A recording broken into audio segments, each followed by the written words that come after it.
तो जैसे कि यहाँ पर आप लोग देखेंगे कि क्वेश्चन सीरीज मैंने यहाँ पर रखी हुई है। लगभग 18 प्रश्न मैंने यहाँ पर आप लोगों को दिए हैं। वीडियो काफ़ी लंबी ना हो जाए इसके लिए मैंने यहाँ पर सिर्फ 18 ही प्रश्न यहाँ पर दिए हैं। अन्य और भी प्रश्न मैं आपको आगे आने वाली वीडियोस में दे दूंगा। यहाँ पर सर्वप्रथम जो प्रश्न हमारे सामने है वो है, एक अच्छे योग शिक्षक की सबसे महत्वपूर्ण विशेषता क्या है। यहाँ पर आप लोग देखेंगे, यहाँ पर इन्होंने कहा है कि महत्वपूर्ण विशेषता किसकी, जो योग शिक्षक होता है। ऑप्शंस यहाँ पर दिए हैं, पढ़ाने की उत्सुकता, या फिर धैर्य एवं दृढ़ता, या फिर विषयों के ज्ञान में दक्षता, या फिर शिक्षण पद्धतियों के ज्ञान की दक्षता। अब यहाँ पर इन्होंने पूछा है, अगर जो सिर्फ ये पूछ लेते हैं कि एक अच्छे योग शिक्षक की विशेषता है, तो आप इनमें से धैर्य और दृढ़ता भी जरूरी है, शिक्षण पद्धतियों के ज्ञान में दक्षता होना भी जरूरी है। लेकिन यहाँ पर इन्होंने कहा है महत्वपूर्ण विशेषता, तो हमें यहाँ पर सिर्फ एक ही इनमें से जो सबसे जो महत्वपूर्ण है वही यहाँ पर छांटना है। तो यहाँ पर आप लोग देखेंगे, यहाँ पर हमारे पास यहाँ पर जो ऑप्शन है विषयों के ज्ञान में दक्षता, यह इसका सही आंसर है। क्योंकि जब तक कोई भी शिक्षक जो अपना जो सब्जेक्ट है उस पर अगर जो दक्षता प्राप्त नहीं कर लेता, तब तक वो शिक्षक कहलाने के लायक नहीं है। तो यहाँ पर इन्होंने कहा है कि अच्छे योग शिक्षक का सबसे महत्वपूर्ण विशेषता है, तो इसका जो सही आंसर है वो है विषयों के ज्ञान में दक्षता। नेक्स्ट यहाँ पर सेकंड प्रश्न यहाँ पर है, निम्न में से कौन सी योग शिक्षण विधि की विशेषता नहीं है। ऊपर हमने देखा था कि जो शिक्षक है उसका महत्वपूर्ण विशेषता क्या है। यहाँ पर इन्होंने कहा है कि जो शिक्षण विधि है उसमें विशेषता क्या नहीं है। यहाँ पर इन्होंने पूछा है नहीं है। ऑप्शंस यहाँ पर दिए हैं, शिक्षण विधि, या फिर कक्षा व्यवस्थापन एवं अनुशासन, या फिर कक्षा की समस्याओं का निदान एवं निराकरण, या फिर शारीरिक लक्षणों का आंकलन। अब यहाँ पर आप लोग देखेंगे कि यहाँ पर हमें ये छांटना है कि जो शिक्षण विधि में जो विशेषता नहीं होनी चाहिए, तो शिक्षण विधि ये जरूरी है, कक्षा व्यवस्थापन एवं अनुशासन ये भी जरूरी है, और कक्षा की समस्याओं का निदान और निराकरण ये तीनों सही हैं। क्योंकि जब तक ये तीनों सही नहीं होंगे तब तक कोई भी शिक्षण पद्धति सही ढंग से नहीं हो सकती। इसका जो सही आंसर है वो है शारीरिक लक्षणों का आंकलन। कोई भी स्टूडेंट चाहे वो उसका शारीरिक कोई भी भंगता है, तो हम उसका आंकलन शिक्षण पद्धति के अंतर्गत नहीं करेंगे। और नेक्स्ट यहाँ पर तीसरा प्रश्न यहाँ पर है, निम्न में से कौन सा योग प्रशिक्षण विधि से संबंधित नहीं है। ऑप्शंस यहाँ पर दिए हैं, प्रशिक्षार्थी या विद्यार्थी को समझना, या फिर पाठ्यक्रम, या फिर मूल्यांकन और परीक्षण, या फिर आत्मीकरण। अब आप यहाँ पर देखेंगे कि अगर जो हमें प्रशिक्षण विधि को अगर जो अच्छे ढंग से बनाना है, शिक्षण विधि को अगर जो अच्छे ढंग से बनानी है, तो यहाँ पर जो प्रशिक्षार्थी या फिर जो विद्यार्थी है उसको समझना भी जरूरी है, और उसका मानसिकता कैसी है वो जानना जरूरी है, पाठ्यक्रम क्या है वो भी जानना जरूरी है, मूल्यांकन और परीक्षण ये भी जरूरी है। इसमें जो जरूरी नहीं है वह है आत्मीकरण। किसी भी स्टूडेंट के प्रति आपको आत्मीकरण आपका होना चाहिए, ये यहाँ पर जरूरी नहीं है, अर्थात ये उससे संबंधित नहीं है। और नेक्स्ट यहाँ पर चौथा प्रश्न हमारे सामने है, योग शिक्षण विधि को अधिक प्रभावशाली एवं आकर्षक बनाने के लिए निम्नलिखित में से किस बात पर जोर दिया जाता है।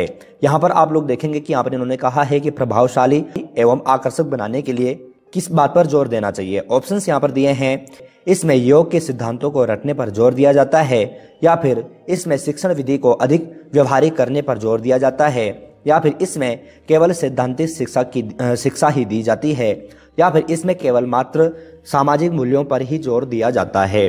अब आप यहाँ पर देखेंगे कि अगर जो हमें अपनी जो पढ़ाई है, अगर जो स्टूडेंट्स हमारे सामने बैठे हैं, अगर जो हमें अपनी स्टडी को और भी प्रभावशाली और आकर्षक बनाना है, तो उसके लिए क्या जरूरी है, तो उसके लिए यही जरूरी है कि इसमें प्रशिक्षण विधि को अधिक व्यवहारिक करने पर जोर दिया जाता है। अगर जो आप किसी भी स्टडी को, किसी भी पढ़ाई को अगर जो आप व्यवहारिक तरीके से अगर जो समझाते हैं, तो कोई भी स्टूडेंट्स होगा तो उसके समझ में जल्दी आ जाता है। तो ये जो ऑप्शन है ये सही है। इसके माध्यम से हमारी जो शिक्षण जो विधि है वह प्रभावशाली एवं आकर्षक बनती है। और नेक्स्ट यहाँ पर पांचवा प्रश्न यहाँ पर है, एक योग शिक्षक को निम्नलिखित में से किसकी जानकारी रखना आवश्यक है। ऑप्शंस यहाँ पर दिए हैं, विद्यार्थी के व्यवहार के मूल आधार, या फिर विद्यार्थी की रुचियों को जानना, या फिर विद्यार्थी के परिवार की आर्थिक स्थिति, या फिर विद्यार्थी के संबंध में शिक्षक को उसके व्यवहार के मूल आधारों, आवश्यकताओं, मानसिक स्तर, या फिर रुचियाँ, योग्यताएं, व्यक्तित्व आदि का ज्ञान होना चाहिए। तो यहाँ पर आप लोगों को यहाँ पर जो इसमें जो सबसे अच्छा जो ऑप्शन यहाँ पर जो नज़र आता है वही यहाँ पर आप लोगों को टिक मारना है, वही आपका सही आंसर होगा। तो इसका जो सही आंसर है वह है द, क्योंकि इसमें जो मूल आधार है उन पर भी जोर दिया जाता है, उन पर भी ध्यान दिया जाता है, उनकी भी जानकारी रखी जाती है। मानसिक स्तर है, रुचियाँ है, योग्यता है और व्यक्तित्व है। इसके लिए इसका जो सही आंसर है वह है द। और नेक्स्ट यहाँ पर इसी प्रकार से छठा प्रश्न हमारे स्क्रीन पर है, निम्न में से कौन सा आधुनिक योग शिक्षा की विशेषता नहीं है। यहाँ पर आपको ध्यान में रखना है, यहाँ पर इन्होंने कहा है आधुनिक योग शिक्षा। ऑप्शंस यहाँ पर हैं शिक्षार्थी के चारित्रिक एवं नैतिक विकास पर जोर देना, या फिर विद्यार्थियों की आवश्यकताओं को समझना, या फिर विद्यार्थियों को केवल तथ्यात्मक ज्ञान से अवगत कराना, और या फिर विद्यार्थियों में वैज्ञानिक आध्यात्मिक व्यक्तित्व का विकास करना। तो यहाँ पर इन्होंने जो बताया है, यहाँ पर जो पूछा है वो पूछा है यहाँ पर इन्होंने आधुनिक योग। तो आधुनिक योग में जो चारित्रिक एवं नैतिक विकास है इस पर भी जोर देना जरूरी है। विद्यार्थियों की आवश्यकताओं को समझना ये भी जरूरी है। विद्यार्थियों में वैज्ञानिक आध्यात्मिक व्यक्तित्व का विकास करना यह भी जरूरी है। यहाँ पर जो जरूरी नहीं है वह है विद्यार्थियों को केवल तथ्यात्मक ज्ञान से अवगत कराना, ये कंपल्सरी नहीं है। और नेक्स्ट यहाँ पर सातवां प्रश्न हमारे स्क्रीन पर है, निम्न में से कौन सी योग गुरु की विशेषता है। मिताहारी, मितभाषी, निरंतर एवं नियमित योगाभ्यास, या फिर उपयुक्त सभी। तो ये प्रश्न आप सभी के लिए है जो भी योगा टीचर बनने जा रहे हैं या फिर योगा टीचर हैं, तो उनकी क्या विशेषता होनी चाहिए ये आपको यहाँ पर पूछा गया है। मिताहारी ये भी जरूरी है, अगर जो कोई भी एक योगा टीचर है या फिर योगा स्टूडेंट है तो उसको मिताहारी होना जरूरी है। मितभाषी अर्थात मधुर स्वर वाला होना चाहिए, ये भी जरूरी है। निरंतर एवं नियमित योगाभ्यास ये भी जरूरी है। इसलिए इसका जो सही आंसर है वो है उपयुक्त सभी। और इसी प्रकार से यहाँ पर आठवां प्रश्न स्क्रीन पर है, सीखने के लिए निम्न में से कौन सा जरूरी है। ऑप्शंस यहाँ पर है अभ्यास, अनुभूति, तत्परता, उपयुक्त सभी। तो कोई भी स्टूडेंट को अगर जो कुछ भी अगर जो सीखना है तो उसके लिए क्या क्या जरूरी हो सकता है, तो अभ्यास भी जरूरी है, अनुभूति भी जरूरी है, तत्परता भी जरूरी है। इसके लिए इसका जो सही आंसर है वो है उपयुक्त सभी। और नेक्स्ट यहाँ पर नौवां प्रश्न स्क्रीन पर है, निम्न में से कौन सा शिक्षण अधिगम प्रक्रिया की विशेषता है। ऑप्शंस यहाँ पर हैं, शिक्षण एक ज्ञानार्जन प्रक्रिया है, शिक्षण एक ऐसी विधि है जिसका स्वरूप शिक्षा के उद्देश्यों के साथ साथ बदल जाता है, शिक्षण शिक्षक तथा विद्यार्थियों के बीच की कड़ी है, या फिर उपयुक्त सभी। तो इसका जो सही आंसर है वो है उपयुक्त सभी। और नेक्स्ट 10वां प्रश्न हमारे सामने है, शिक्षण अधिगम की मूल प्रक्रिया में विद्यार्थी निम्नलिखित में से किस उपाय द्वारा ज्ञान अर्जन करता है। ऑप्शंस यहाँ पर हैं, योग प्रक्रियाओं का प्रयोग का अभ्यास करके, या फिर अनुभव द्वारा अधिगम प्राप्त करता है, या फिर अनुकरण द्वारा अधिगम प्राप्त करना, या फिर उपयुक्त सभी। तो अगर जो किसी भी स्टूडेंट को अगर जो पूर्ण रूप से अगर जो ज्ञान प्राप्त करना है, ज्ञान अर्जन अगर जो प्राप्त करना है तो उसके लिए क्या क्या जरूरी हो सकते हैं। तो यहाँ पर है प्रक्रियाओं का प्रयोग तथा अभ्यास, ये भी जरूरी है। अनुभव द्वारा अधिगम, ये भी जरूरी है। अनुकरण अर्थात किसी को देख करके अनुकरण करना, वो भी जरूरी है। तो इसके लिए इसका जो सही आंसर है वो है उपयुक्त सभी। और नेक्स्ट 11वां प्रश्न हमारे सामने है, विद्यार्थियों द्वारा नई क्रिया को सीखने के लिए निम्न में से कौन सी विधि को अपनाया जाता है। ऑप्शंस यहाँ पर है, प्रयास एवं भूल के नियम द्वारा सीखना, या फिर अनुकरण द्वारा सीखना, या फिर सूझबूझ द्वारा सीखना, या फिर उपयुक्त सभी। तो इसमें भी सेम ऊपर जैसे हमने देखा था उसी प्रकार से यहाँ पर पूछा गया है। तो प्रयास एवं भूल के नियम द्वारा सीखना ये भी जरूरी है। अगर जो आप कोई प्रयोग कर रहे हैं, अगर जो आपको लगता है कि ये आपसे भूल हुई है, कोई गलती हुई है, तो उससे भी सीखना जरूरी है। अनुकरण द्वारा सीखना ये भी जरूरी है, सूझबूझ द्वारा सीखना ये भी जरूरी है। तो इसके लिए इसका जो सही आंसर है वो है उपयुक्त सभी। नेक्स्ट 12वां प्रश्न हमारे सामने है, निम्न में से कौन सा सीखने का उपाय है। करके सीखना, या फिर निरीक्षण करके सीखना, या फिर परीक्षण करके सीखना, या फिर उपयुक्त सभी। तो अगर जो कोई भी स्टूडेंट, चाहे वो योगाभ्यास है या फिर कोई भी सब्जेक्ट है, अगर जो किसी को अगर जो सीखने का अगर जो उपाय अगर जो जानना है, या फिर जो उपाय हो सकते हैं, तो वो करके सीखना ये भी है। निरीक्षण करके सीखना ये भी जरूरी है, परीक्षण करके सीखना ये भी जरूरी है। इसके लिए इसका जो सही आंसर है वो है उपयुक्त सभी। और नेक्स्ट यहाँ पर 13वां प्रश्न हमारे सामने यहाँ पर है, अंतर्दृष्टि द्वारा अधिगम का प्रतिपादन किया गया है। गेस्टाल्ट मनोवैज्ञानिकों द्वारा, या फिर पेवलॉक द्वारा, या फिर पियाजे द्वारा, या फिर फ्रायड द्वारा। सही आंसर है गेस्टाल्ट मनोवैज्ञानिकों द्वारा। और नेक्स्ट यहाँ पर 14वां प्रश्न स्क्रीन पर है। एक योग शिक्षक को विद्यार्थियों को सिखाते समय ध्यान देना चाहिए। ऑप्शंस यहाँ पर हैं कक्षा के आकार पर, या फिर शिक्षण पद्धति एवं निर्देशन पर, या फिर विद्यार्थियों की मानसिक योग्यता एवं स्तर पर, या फिर उपयुक्त सभी।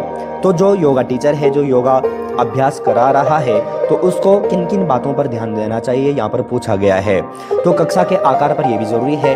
अगर जो कक्षा इधर उधर बिखरी हुई है, कोई भी स्टूडेंट, एक स्टूडेंट यहाँ बैठा है, कोई कहीं, तो इससे भी जो हमारी जो शिक्षण पद्धति है वो सही ढंग से नहीं हो सकती। शिक्षण पद्धति एवं निर्देशन ये भी जरूरी है। नेक्स्ट यहाँ पर है विद्यार्थियों की मानसिक योग्यता एवं स्तर। कौन स्टूडेंट कितना समझ रहा है, उसकी मानसिक योग्यता जानना जरूरी है। ऐसा नहीं है कि कोई भी जो आप जो पढ़ा रहे हैं बच्चों के समझ में नहीं आ रहा है, लेकिन आप फिर भी पढ़ाए जा रहे हैं, तो वो भी सही नहीं है। एवं स्तर पर तो ये चीज़ें भी जानना जरूरी है। इसके लिए इसका जो सही आंसर है वो है उपयुक्त सभी। और नेक्स्ट यहाँ पर इसी प्रकार से 15वां प्रश्न यहाँ पर है, किसी कक्ष में सीखने को प्रभावित करने वाला महत्वपूर्ण घटक है। ऑप्शंस यहाँ पर हैं कक्षा कक्ष का आर्थिक वातावरण, या फिर कक्षा कक्ष का मनोवैज्ञानिक वातावरण, या फिर कक्षा कक्ष का प्रशासनिक वातावरण, या फिर कक्षा कक्ष का सामाजिक वातावरण। अब यहाँ पर आप लोग देखेंगे कि यहाँ पर हमें जो सर्वश्रेष्ठ है, जो महत्वपूर्ण है, वही यहाँ पर छांटना है। तो यहाँ पर आर्थिक वातावरण से कोई भी मतलब नहीं है। कोई भी गरीब बच्चा हो या फिर अमीर बच्चा हो, उससे हमें कोई मतलब नहीं है। हमारी शिक्षण पद्धति पर जो हमारी जो कक्षा है उस पर इसका कोई प्रभाव नहीं पड़ेगा। दूसरे यहाँ पर है प्रशासनिक वातावरण, इसका भी ज़्यादा प्रभाव नहीं पड़ता। प्रशासनिक वातावरण का भी ज़्यादा प्रभाव हमारे कक्षा पर नहीं पड़ता। सामाजिक वातावरण का भी ज़्यादा प्रभाव नहीं पड़ता। जो सबसे ज़्यादा जो प्रभाव पड़ता है वह पड़ता है मनोवैज्ञानिक वातावरण। अर्थात ऐसा ना हो कि हमारी कक्षा में कोई मेंटल अर्थात कोई मानसिक रोगी भी बैठा है और अच्छे स्टूडेंट भी बैठे हैं। अगर जो ऐसी अगर जो परिस्थिति अगर जो कक्षा में बनती है तो वह कैसी होगी, वह बहुत प्रभावित हो सकती है।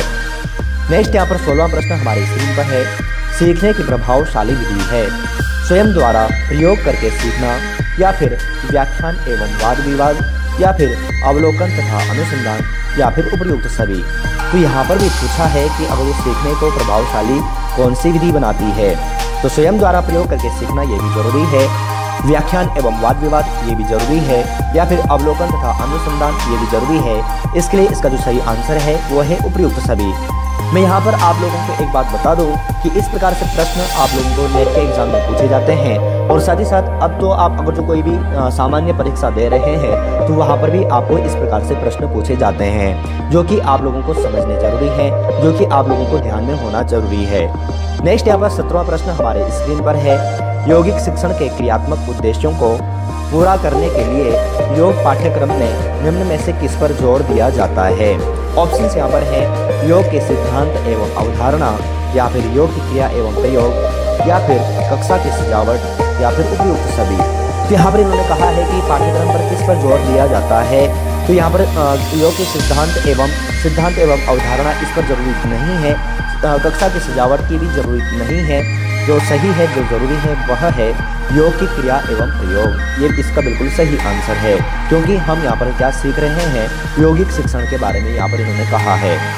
और नेक्स्ट इसी प्रकार से यहाँ पर 18वां प्रश्न लास्ट हमारे स्क्रीन पर है, शिक्षण अधिगम के अंतर्गत शिक्षक का प्रमुख कार्य है। ऑप्शंस यहाँ पर हैं शिक्षार्थी को सीखने के लिए अभिप्रेरित करना, या फिर विद्यार्थियों को पढ़ाना, या फिर विद्यार्थियों का ज्ञानवर्धन करना, या फिर इनमें से कोई नहीं। यहाँ पर इन्होंने कहा है कि प्रमुख कार्य क्या होना चाहिए, या फिर प्रमुख कार्य है। तो इसका जो सही आंसर है वो है विद्यार्थी को सीखने के लिए अभिप्रेरित करना। ये इसका सही आंसर है। तो इस प्रकार से आज की इस वीडियो में हमने यहाँ पर 18 प्रश्नों को यहाँ पर लिया